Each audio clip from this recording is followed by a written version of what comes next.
So, Guzalia, our basic daily practices, of course, is the grounding. And then you said the aura cleansing and what else? Well, cleansing, shielding. You just Shielding. draw the light and you expand your aura. You want bring more light, make it dense, and then you can program.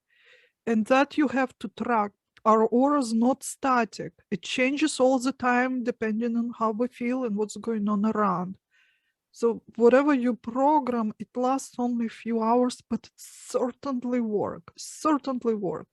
So for experiment's sake, at least at first, so you see other people's reactions, because we work on ourselves, we always question, did I just imagine that or it's really happening?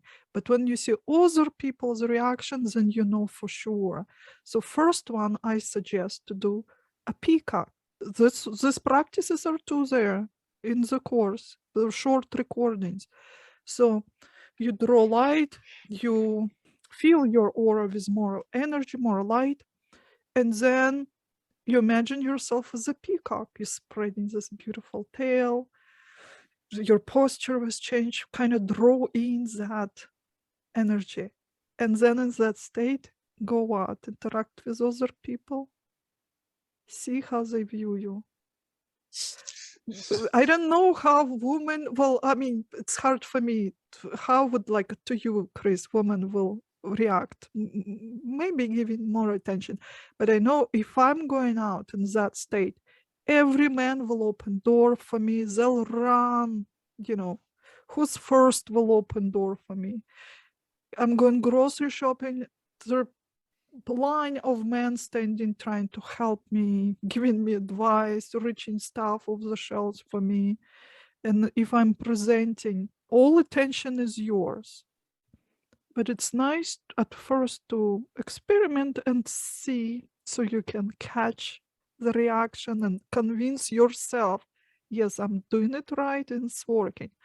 Then another one, I would suggest to play with a big, scary animal, a dragon, a bear, a wolf. So you're putting yourself into the state. You're coming outside. Maybe you're meeting your neighbor who likes to chat and waste your time. Now, you don't have to make up an excuse to leave.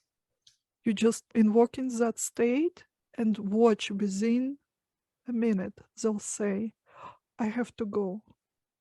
I have to go. There is something I need to do.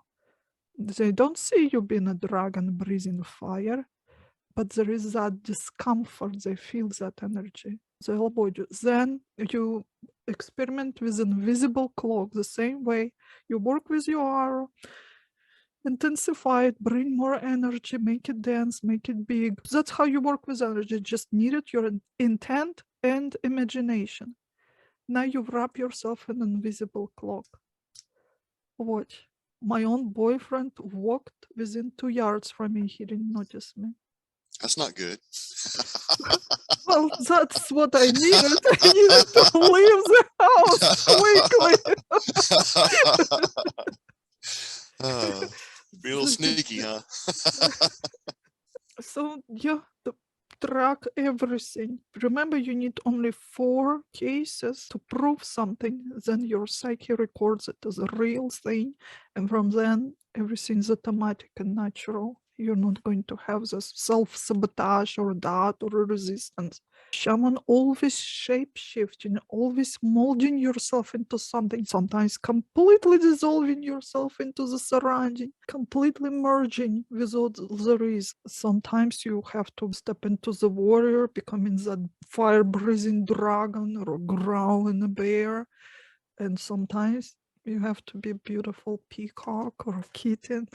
Play with it and track, journal everything.